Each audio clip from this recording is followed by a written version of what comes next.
શું તમારા કોઈ કારણસર પ્રેગ્નન્સી રહી ગઈ છે અને તમે રાખવા નથી માંગતા, અથવા તો તમે તમારા બીએફ સાથે, ફ્રેન્ડ સાથે કે તમારા કોઈ ભાવિ પાર્ટનર સાથે ફિઝિકલ થયા છો અને તમને પ્રેગ્નન્સી રહી ગઈ છે, એવું લાગે છે કે મહિના ચડી ગયા છે અને તમારે નથી રાખવું તથા તમારી ફેમિલીને ના ખબર પડે તો એના માટે કઈ દવા આવે છે તથા ક્યારે લેવી જોઈએ અને તે કેટલામાં મળશે તથા ક્યાં મળશે તેના વિશે વાત કરીશું. Hi guys, welcome to my channel medicine knowledge. I am Harshad Panchal, pharmacy. દોસ્તો, આજકાલ માર્કેટમાં અને આજકાલની જનરેશનની અંદર સૌથી વધારે કોમન જે પ્રોબ્લેમ હોતો હોય તે પ્રેગ્નન્સીનો છે. કોઈ કારણસર જો તમે તમારા બીએફ સાથે કે પછી કોઈ ફ્રેન્ડ સાથે અથવા તો પાર્ટનર સાથે તમે ફિઝિકલ થયા છો અને પ્રેગ્નન્સી રહી જાય છે. મોસ્ટ ઓફ આજે મેડિકલની અંદર એવા કેસીસ જોવા મળે છે કે મહિનાની અંદર અથવા તો ડેલીના એવા 4-5 કેસીસ આવતા હોય છે કે જે પ્રેગ્નન્સ લેવા આવે છે, એટલે કે પ્રેગ્નન્સી રહી ગઈ છે. અમુક ટાઈમ એવું થાય છે કે પ્રેગ્નન્સી રહી જાય છે અને તેવા લોકો ગભરાઈ જાય છે, પરંતુ ગભરાવાની નથી જરૂર, કારણ કે તેના માટેનું સોલ્યુશન પણ છે. જો કોઈ કારણસર તમે આ ફિઝિકલ થયા હોય તો તમારા માટે બેસ્ટ એક મેડિસિન આવે છે જેને એમટીપી કિટ કહેવામાં આવે છે. તેનું ફૂલ ફોર્મ છે મેડિકલ ટર્મિનેશન પ્રેગ્નન્સી. એટલે એનો મતલબ છે કે જો તમારે પ્રેગ્નન્સી નથી રાખવી તો તેના પાડવા માટેની દવા જેને એમટીપી કિટ કહેવામાં આવે છે અને તે 5 ગોળીની આવે છે. અમુક લોકોને એવું મિથ્યા હોય છે કે આ ગોળી અથવા તો અનવાન્ટેડ 72 તથા અનવાન્ટેડ 21 લેવાથી પ્રેગ્નન્સી નીકળી જશે, પરંતુ હા, તે ક્યારે નીકળશે? અનવાન્ટેડ 72 એ જો તમે ફિઝિકલ થયા હોય અને 3 દિવસની અંદર આ દવા આપી દો તો તમારી પ્રેગ્નન્સી નહીં રહે. પરંતુ જો તમને મહિના ચડી ગયો, 1 મહિના ઉપર થઈ ગયું તો તેના માટે એમટીપી કિટ જ ઉપયોગમાં આવે છે. હવે એમટીપી કિટ શું છે? તો એમટીપી કિટ એ 2 પ્રકારની દવાના મિશ્રણથી બનાવવામાં આવે છે, જેની અંદર મિફેપ્રિસ્ટોન અને મિસોપ્રિસ્ટોન નામના ઇન્ગ્રેડિયન્ટ હોય છે. જેની અંદર એક ટેબ્લેટ આવે છે જે મિસોપ્રિસ્ટોન આવે છે અને જે 4 નીચેની દવા હોય છે જે મિસેપ્રિસ્ટોન હોય છે, મિફેપ્રિસ્ટોન હોય છે. આ દવાનું કામ એવું છે કે જે તમારા બોડીની અંદર ભ્રૂણ બનવાનું ચાલુ થઈ જાય, એટલે કે તમારા પેટની અંદર, ગર્ભાશયની અંદર જે ભ્રૂણ બને છે તેની અંદર એટલી ગરમી પેદા કરે છે કે જેના કારણે ભ્રૂણનો નાશ થાય છે અને તેવી કન્ડિશનની અંદર પ્રેગ્નન્સી રિમૂવલ થવા લાગે છે. હવે આ દવા ક્યારે લેવાની હોય છે અને તે ક્યાં મળે છે?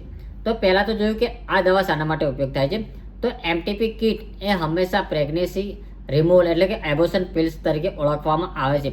જે જો કોઈ કારણસર તમે ફિઝિકલ થયા હોય અને તમારી પ્રેગ્નન્સી રહી ગઈ હોય અને તમે તમારા ફેમિલીને જણાવવા ના માગતા હોય, સ્વાભાવિક વસ્તુ છે. આજકાલ આ સૌથી વધારે જોવા મળે છે કે બીએ હોય અથવા તો સ્કૂલની અંદર, કોલેજોની અંદર, ગર્લફ્રેન્ડ બોયફ્રેન્ડ તથા ઓફિસોની અંદર આજકાલ તો આ ટ્રેન્ડિંગ ચાલે છે કે પ્રેગ્નન્સી રહી જાય છે, તે પ્રોટેક્શન વગર યુઝ કરે છે, જેના કારણે પ્રેગ્નન્સી રહી જાય છે. અને અમારા દિવસના 4-5 કેસીસ આવતા હોય છે કે જે પ્રેગ્નન્સી રિમૂવલ માટેની દવા માંગે છે, પરંતુ અમે લોકો નથી આપતા. કારણ એ છે કે જે દવા એ બેન્ડ છે, એટલે કે ગવર્મેન્ટે તેના માટે બેન્ડ લગાવી દીધું છે. તેનું શું કારણ છે તેના વિશે પાછળથી વાત કરીશું. હવે માની લો કે તમારે પ્રેગ્નન્સી રહી ગઈ અને તમારે 1 મહિનો 1.5 મહિનો ચડી ગયો, તો તમારે ગભરાવાની જરૂર નથી. તમે કોઈ પણ ગાયનેક ડૉક્ટર પાસે જતા રહો અને તેની વાત પાછળથી કરીશું, બીજા વિડીયોમાં કરીશું કે તમારા પ્રેગ્નન્સી રહી જાય તો તેના માટે શું કરવું. એટલું વાત કરીશું કે તેના માટેની ટેબ્લેટ કઈ છે અને ક્યારે લેવી જોઈએ.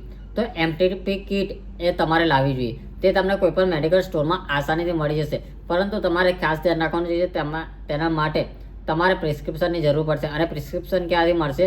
જો તમારા ગાયનેક ડૉક્ટરને બતાવ્યા પછી જ તમને આ દવા મળશે, અથવા તો ગાયનેક ડૉક્ટરને આ મેડિસિન રાખવાની તેના પાસે લાયસન્સ હોય છે. હવે કોઈ કારણસર તમે જુગાડ કરીને કોઈ મેડિકલમાંથી આ દવા લાવી દીધી તો તમારે કઈ રીતે લેવાની છે?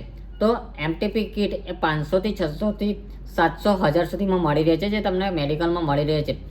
પરંતુ દોસ્તો, આ અનલીગલ દવા છે જે તમને આસાનીથી નથી મળતી, પરંતુ અમુક મેડિકલવાળા તે પ્રિસ્ક્રાઇબ કરે છે, તે કોઈ પણ પ્રિસ્ક્રિપ્શન વગર પ્રિસ્ક્રાઇબ કરે છે. અમે લોકો નથી કરતા, કારણ કે અમે લોકો એક જવાબદારીવાળા ફાર્મસી છીએ અને જે ફાર્મસી જવાબદારીવાળા હોય છે તેઓ લોકો નથી પ્રિસ્ક્રાઇબ કરતા. વાત કરીએ કે આ દવા ક્યારે અને કઈ રીતે લેવી જોઈએ. તો 5 ગોળી આવે છે. તેની અંદર ફર્સ્ટ ગોળી જે મિસોપ્રિસ્ટોનની હોય છે તેની અંદર 200 mg મિસોપ્રિસ્ટોન રહેલું હોય છે, જે તમારે જ્યારે આ દવા તમે લાવો ત્યારે 1 દિવસે તમારે લેવાની હોય છે. અને 4 ગોળી એ તમારે 1 દિવસ છોડીને સવારે 2 અને રાતે 2 એમ કરીને 3 દિવસના કોર્સની અંદર પૂરી કરવાની હોય છે. હવે વાત કરીએ કે મિફેપ્રિસ્ટોન અને મિસોપ્રિસ્ટોન કામ શું કરશે. તો જ્યારે છોકરી આ દવા લે છે ત્યારે તેને પ્રેગ્નન્સી નીકળવા માંડે છે, એટલે કે જ્યારે આ દવા લેવામાં આવે છે ત્યારે લેડીઝની અંદર પેટની અંદર જે ગર્ભાશય હોય છે તેની અંદર ગરમી અતિશય પેદા થવા લાગે છે. તે બીજને તોડવાનું કામ કરે છે, જ્યારે બીજ તૂટવા લાગે છે ત્યારે અતિશય લેડીઝની અંદર પ્રેગ્નન્સીની જે ભૂણ રહેલું હોય છે તે પડવા માંડે છે, જેના કારણે તેને પિરિયડ સાયકલ ચાલુ થઈ જાય છે અને પ્રેગ્નન્સીની જે અવસ્થા હોય છે તેમાંથી તે ડેમેજ થઈને તે બ્લડ વાટે બહાર નીકળવા લાગે છે. આ અવસ્થાની અંદર સૌથી વધારે લેડીઝને અસહ્ય પેન થવા લાગે છે તથા અમુક ટાઈમે બ્લીડિંગ એટલું વધી જાય છે કે અસહ્ય દુખાવાના કારણે તે સહન પણ નથી કરી શકતી અને આખા ઘરમાં પણ બ્લીડિંગ થવાની શક્યતા રહે છે. એની સાથે તેની અંદરથી લોચા નીકળે છે, એટલે મીન્સ કે જે ભૂણ બની ચૂક્યું છે, જે પ્રેગ્નન્સી રહી ચૂકી છે, જે બાળકનું ભૂણ બનવાની તૈયારીમાં હતી તે ભૂણના નાના નાના ટુકડા પીસીસ રૂપે બહાર આવવા લાગે છે અને સંપૂર્ણ રીતે અઠવાડિયાની અંદર પ્રેગ્નન્સી ટર્મિનેશન થવા લાગે છે. પરંતુ દોસ્તો ખાસ વાત કે આ અવસ્થા એવી અવસ્થા છે કે જેના કારણે છોકરીની એકદમ સખત ખરાબમાં ખરાબ હાલત થવા લાગે છે. તો હવે વાત કરીએ કે આ દવા લીધા પછી શું શું સાઈડ ઇફેક્ટ જોવા મળશે.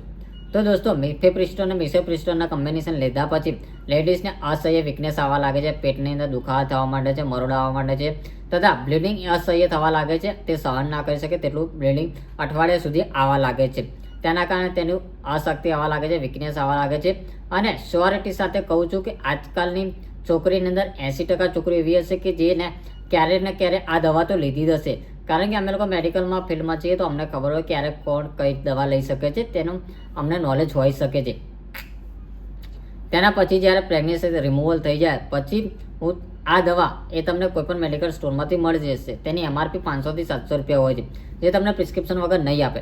પરંતુ હું તમને દોસ્તો સલાહ આપું છું કે જો તમે તમારા પાર્ટનર સાથે અથવા તમારા કોઈ ફ્રેન્ડ સાથે કે પાર્ટનર સાથે તમે ફિઝિકલ થાઓ છો તો તેના માટે તમે કોન્ડમ યુઝ કરી શકો છો અથવા તો પ્રોટેક્શન કોઈ પણ પ્રકારના લુબ્રિકન્ટ યુઝ કરો કે જેના કારણે તમારે આવી નોબત ના હોય.